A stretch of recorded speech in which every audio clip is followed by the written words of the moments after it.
AKPK beri manfaat kepada 1.4 juta individu sehingga Disember 2024, Kementerian Kewangan.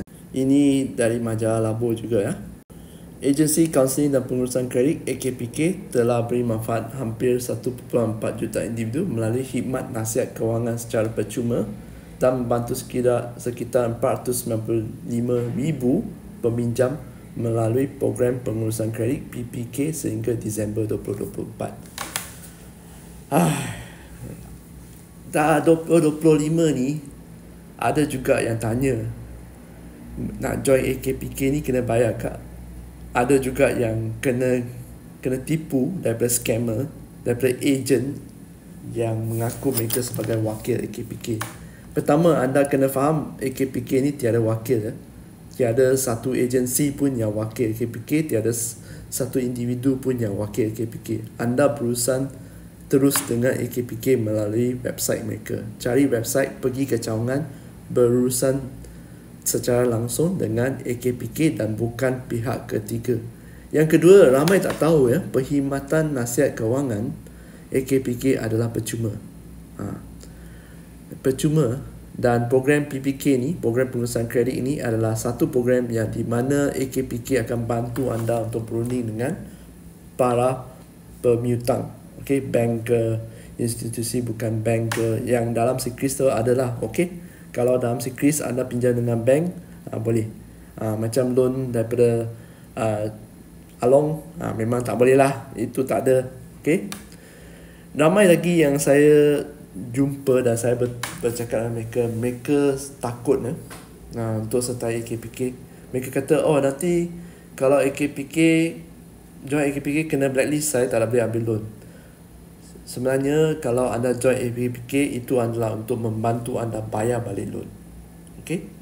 Katakan pembayaran balik anda sebulan untuk kad kredit, untuk personal loan, memang AKPK boleh bantu untuk strukturkan semula. Bincang dengan bank, strukturkan semula. Katakan anda kena bayar satu bulan RM1,000, RM2,000 katakan. Tambah, lepas tu apabila AKPK berbincang dengan para pemiutang, anda boleh dapat tawaran. Mungkin mereka tarik pinjaman anda lebih tinggi, dan satu bulan anda hanya bayar RM500 saja. Okey? Selagi anda dalam program pengurusan kredit ini, anda bayar RM500 saja. Maksudnya di sini, apabila anda masuk program tersebut, anda bayar kepada AKPK. Anda akan diberi satu login dan anda bayar terus kepada AKPK. AKPK yang berurusan dan bayar pemiutang ini. Ya, anda akan diberi banyak ketenangan minta tau. Kalau anda tak bayar hutang kan, bayar kad kredit ke, loan ke, bank akan kejar anda, call anda, email. Lepas tu kalau tak dapat, mereka akan hantar surat, hantar letter, surat lawyer. Banyak. Lepas tu ikhtiar anda bankrupt. Sebelum perkara ni berlaku, anda boleh berjumpa dengan AKPK dahulu. Jangan nasi sudah jadi bubur dan prosedur bankrupt sudah bermula baru anda nak jumpa. Itu dah terlambat ya, sebab prosedur bankrupt dengan AKPK adalah dua jabatan yang berlainan. AKPK ni di bawah dengan bank negara sekali, bawah bank negara. Tapi kalau urusan ke bankrupt adalah Kementerian Kewangan, di mana Department Insolvency. Okay? Insolvency. Dah lain. Jadi, kalau anda ada masalah, terutamanya dengan pinjaman peribadi, kad kredit, saya sarankan anda jumpa AKPK lah. Dan kalau kalau boleh, masuklah program PPK ni. Program PPK ni maksimum 10 tahun. Kali terakhir saya nampak adalah maksimum 10 tahun. Dan anda boleh keluar awal. Kalau anda tepati syarat, boleh keluar awal. Bukan maksudnya anda kena bayar habis baru anda boleh keluar dari program PPK ni ya. Jadi kepada siapa yang di luar sana yang menghadapi masalah kewangan, masalah uruskan, dah rasa memang dah sesak dah, mengganggu ketenteraman minda anda, bolehlah berurusan dengan AKPK. Okey? Sebenarnya saya banyak tekankan ke langkah ini. Jikalau anda dah hutang dah sampai sini ya, dah tak boleh dah sampai sini.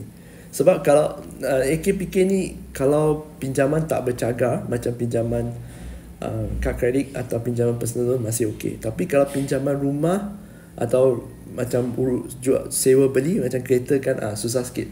Mereka tak boleh buat banyak. Sebab pinjaman rumah tu memang dah parah lah. Ada satu klien saya tahu, pinjaman rumah ambil 35 tahun, lepas tu bayar 5 tahun kan, tak dapat bayar. Lepas tu pergi AKPK tarik balik ke 35 saja. Bank kata tarik balik ke 35, tak ada yang kurangkan bayaran angsuran bulanan, tak ada. Tarik sikit, kurangkan sikit saja. Okey? Mungkin untuk yang bercagar dan yang besar macam rumah tu sebut, mungkin susah sikit lah. Tapi kebanyakan orang yang pergi jumpa AKPK, apa yang saya tahu adalah hutang kad kredit dengan pinjaman peribadi yang banyak ya. Bolehlah pergi jumpa mereka. Jadi di sini artikel ni beritahu program PPK telah bantu hampir 60,000 orang atau 12% peminjam telah berjaya selesaikan hutang mereka dan menamakan program dalam PPK. Ini adalah satu perkara yang baik ya.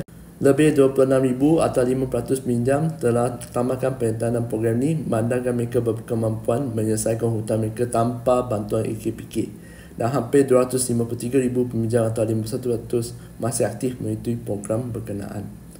Kerajaan komited memperkasakan literasi kewangan dalam kalangan rakyat Malaysia termasuk golongan pendapatan rendah. Ini adalah kemahiran hidup yang asas dan penting untuk ketahanan kewangan, untuk kesejahteraan kewangan pada masa depan. Alright. Usaha diterajui jaringan pendidikan kewangan atau Financial Education Network meningkatkan kesedaran terhadap kepentingan perusahaan kewangan, berkhidmat dan mengelakkan terjebak ke dalam perangkap hutang. Saya nak tambah satu perkataan ya. Perangkap hutang melebihi kemampuan. Hutang melebihi kemampuan. Hutang ada hutang jahat dan hutang baik bergantung kepada kemampuan anda. Selalu ambil hutang bergantung kepada kemampuan anda. Program ini memkukuh pendidikan kewangan untuk golongan berpendapatan rendah dan usaha menggalakkan perbelanjaan bertanggungjawab dan keutamaan menyimpan. Ini dari MOF lah. Okay, jadi saya harap daripada artikel ini, saya harap anda terbukalah minda kepada siapa di luar sana yang sedang menghadapi masalah, atau sebelum anda menghadapi masalah untuk bayar balik, bolehlah pergi jumpa AKPK. Sebelum anda menghadapi rasa macam, oi, duit dah tak cukup, 2-3 bulan ni dah tak cukup, dah masuk savings dah, macam mana, tak tahu kan macam mana nak buat, pergi jumpa AKPK untuk nasihat kewangan. Nasihat kewangan mereka adalah percuma. Jumpalah.